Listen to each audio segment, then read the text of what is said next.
morning.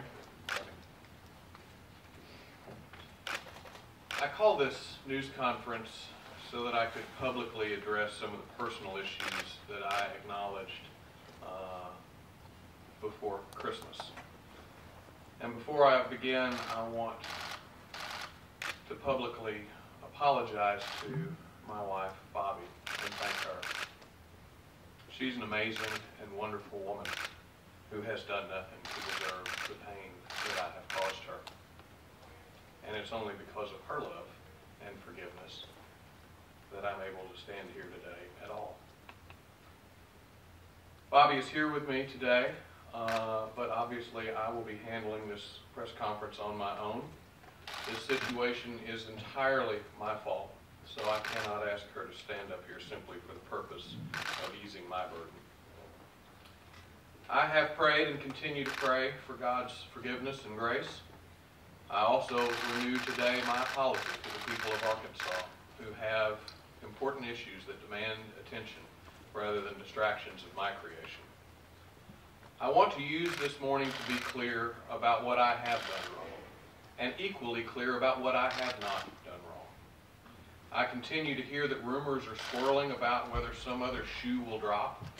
There is no other shoe to drop. There are no other women. There is no litigation that was ever compromised. No rules of professional conduct were ever violated. No state resources or dollars or personnel were ever used for personal purposes. I made a mistake for which I have taken and continue to take responsibility. But it had no impact on my job or the work done by the very competent and capable staff of the Attorney General's office. As I have said, I met Ms. Davis through politics in 2010. In 2011, we had limited interaction, some of which was inappropriate. To this day, including public events, Ms. Davis and I have been in one another's presence less than half a dozen times. The responsibility, however, for this falls entirely on me. I was married. She was not. I was the one in a position of public trust. I allowed a lapse of character and judgment to hurt my family, my friends, and my reputation. And for that, I am deeply ashamed and very sorry. I have been candid with my wife and forthcoming with the public. However, I do not intend to get into details on something that is painful and hard enough for any marriage to endure. I accept the responsibility for my mistake, but I believe that some measure of privacy is important, even for elected officials, and certainly for our families. I would like to address the issues related to litigation in which Ms. Davis represented parties who were adverse to the state. At no time have I violated any rule of professional conduct. More importantly, I have never abused or violated the trust of my office.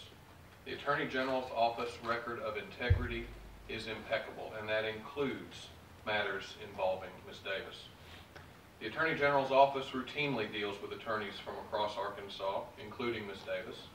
According to our records, since 2010, she represented 5 clients whose interests were adverse to the state. Those cases included 2 criminal matters, a consumer case, a veterinarian with disputes with the Veterinary Board, and the school choice case. I want to stress that the state prevailed in every matter in which our office opposed Ms. Davis, including school choice in 2010. And when the state did lose a school choice argument in 2012, she was no longer the attorney our office dealt with in the case, nor was she the opposing counsel at the hearing. My staff had no knowledge of my personal interaction with her, and it had no bearing on how our office handled cases involving her. I am proud of the exceptional work that our staff does every day protecting the people of Arkansas. I have released communications between myself and Ms. Davis in these cases, as well as interactions of my office with her on the circuit court order related to her custody case. I shared information including emails, travel records, and phone records with members of the media in order to demonstrate that no impropriety occurred. I want to address questions that have been raised about the death of Mr. Maxwell Anderson.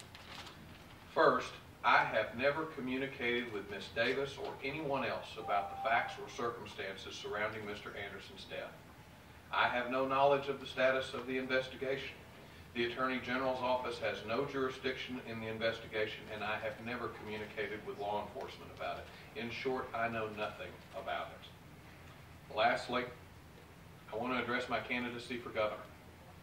I have always believed in public service. My desire to make Arkansas safer for our families and a better place for our future is as strong as it's ever been. You'll see that reflected in my service as a police officer, as a legislator, and as Attorney General. I would be honored to lead our state as governor and share my vision for the future. Bobby and I are very thankful for the stream of prayers, support, and encouragement that we have received from people all over Arkansas. We are committed to moving forward with my campaign for governor in 2014, and I do so humbly, recognizing that I need to earn the second chance that I'm asking for. I have loved serving the people of Arkansas, and I hope that I'll have the opportunity to continue doing so. I want to thank you again for coming. Certainly I want to open it up for questions. Andrew? General, you, in the statement that you released a few weeks ago and also today, you described this as a limited, inappropriate interaction. Can you at least elaborate in terms of the nature of the relationship, when it began, when it ended, and last time you had contact with Ms. Davis? Well, as I said that we met in 2010, I limited the inappropriate interaction to 2011. And the last time that I communicated with her was, it reflected in the phone records that were released, which was when she had reached out to the Attorney General's office for assistance with a court order on her custody matter. How long was the relationship? Well, again, I don't intend to get into the specifics. I've described it as limited, that within 2011 there were some inappropriate, that was inappropriate in nature. But I really don't intend to get any more specifics than that. Yes, sir. With regard to the order for possession, she specifically asks for your help. She says in the email, "Please help me," and attaches that court order. What specific help was she asking for? And did you use your position to try and influence that case? No, of course I did not use my position to influence the case. She forwarded an order which was from a circuit court which directed law enforcement agencies to assist in the return of her children from out of state. The circuit court included the Attorney General's office on that order, and she forwarded it to us. She was treated in a very routine and professional manner. There was a brief phone call between myself, her, and the head of our Special Investigations Division. 2 phone calls were made to New Jersey law enforcement, and later that afternoon, Chief French notified her in a 2-minute telephone call that there was nothing more that the AG's office could do for her. She was treated like any other citizen who would have presented us with a circuit court order directing us to take action. What action was she asking you to take?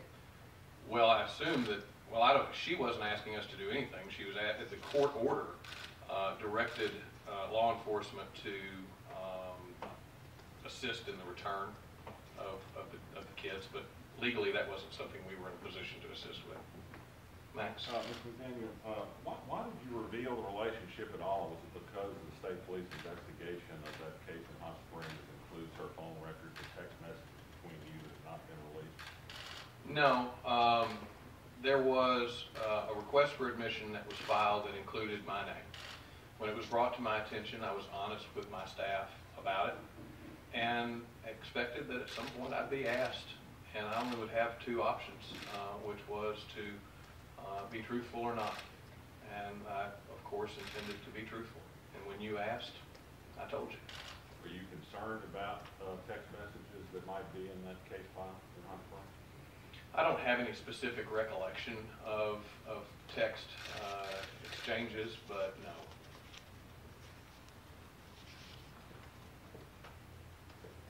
Do you recall discussing with Ms. Davis the Raymond Beach capital murder case in which your office is still representing the state on his appeal of his conviction? No, I don't recall Raymond Beach. Yes, sir. Attorney General, what are your motivations today? Why now? Why are you addressing the public today? Well, obviously we released the information just before Christmas. The focus during the holidays was being with our families, and of course there was quite a bit of weather that impacted a lot of people. Last week was also a holiday week, and so this seemed to be the best time, the earliest opportunity to come together and try to clear the air. As I said, I need to take responsibility for what I have done wrong, but there are an awful lot of rumors swirling around out there. Some of them I'm sure are politically motivated, and some of them are just reasonable speculation, and I need to be clear about the things that I have not done wrong. So this was a good opportunity to do that. Michael? Just want to be clear, when you said no other women, what do you mean there were no other inappropriate relationships that you've had since you've been Attorney General? Is that what you're saying? I just want to be clear. Correct. Okay. So can you tell us definitively you've never been unfaithful to your wife other than with your states? I think I've been clear, and as I've said, I know there are a lot of rumors, and I can appreciate that. But there are no other shoes to fall, and no, I love my wife very much. General, what is your assessment? Obviously, the Republicans are quietly gleeful over this. What is your assessment of the damage to your campaign? Well, I have to say that I may have underestimated other people's generosity and graciousness and willingness to forgive. People have been calling and providing me with a steady stream of encouragement, support, prayers. I've heard from mayors, county judges, sheriffs, legislators, voters, ordinary citizens in the grocery store who have offered nothing but support and encouragement. It's not helpful. I noticed the governor said that earlier, and he's right. It's not helpful. But I intend to be honest.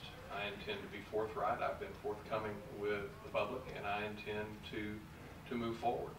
But you know, when I was, Steve, you know I was a police officer, and I think you knew Floyd Johnson, who was the former sheriff and my chief of police. And when I was fresh out of college, he said, when you get in trouble, you need to come in and tell me before I find out some other way. And so I was prone to walk into his office and tell him when I'd made a mistake. And when I released my statement to the media just before Christmas, to me that was like walking into the office with my 3 million bosses and telling them that I'd made a mistake. And it'll be up to them to decide whether to accept my explanation and my apology and how we move forward. But I feel good about my campaign. I do feel good about where we are. And a fair assessment of the campaign is that we've got an early start, no declared opposition in the primary at this point. We met, actually we exceeded our 2012 fundraising goals, and people who are already committed to raising money in the course of the first quarter of 2013 have all indicated that they intend to keep their commitments and work even harder to move on. Talk about the need to earn trust back. How do you do that? I think this is a big start. First of all, when Max asked about the circuit court pleading that named me, I was honest about it. And I continue to be honest and forthright. I think that the most you can do is to tell the truth, be strong, and humbly ask for the forgiveness of your fellow man. That's what I'm doing. You talked about earning a second chance. What do you feel you have to do to earn that? I think I have to do my job and do it well. I think that I have to continue to focus on the issues that face our families. This upcoming legislative session is going to be challenging, and we have to make sure that the promises that we've kept on public education, consumer protection, law enforcement, that I go about my job and do it thoroughly and well. I think that I have to work even harder to set an example and demonstrate that I'm sincere with my embarrassment and remorse. You can't tell people that. You have to show people that.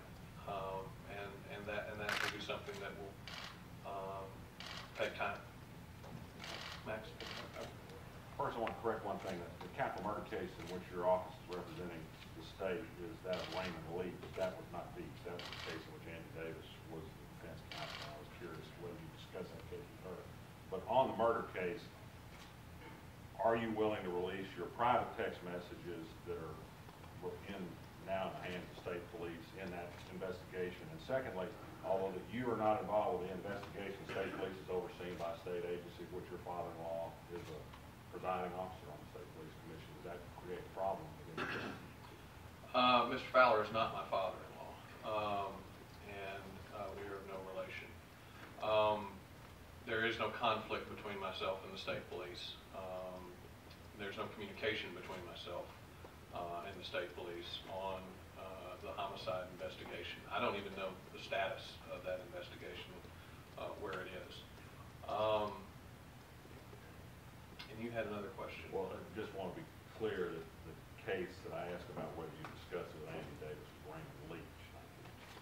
Sure. You said you didn't have a recollection of that case. I don't have a recollection of that case, and that's not a case that I don't believe that's one of the two cases that No, it's not. She's not on the appeal, but the state is, but she was a defense lawyer. Okay, so that was a case that... When y'all were talking to each other, my question was whether y'all discussed that case in private homes. And so that's a case that she handled below, but that she's not adverse to the state now. Is that right? Okay, no. Yes, sir. How can voters who are considering supporting you for governor be confident that there would not be more indiscretions from you as governor? This has been the most painful experience in my life that I can recall. And truthfully, I have never seen such grace, dignity, compassion from another person in my life than from Bobby. Grace is the unmerited favor of God, and her love and forgiveness, at least through this instance, have been unmerited. And yet she's been free with it. I'm far more concerned throughout the rest of my life with being her husband than I am being governor, although I'd like to do both. But whether I'm governor or not, this will never be a concern in my life again. Yes, ma'am.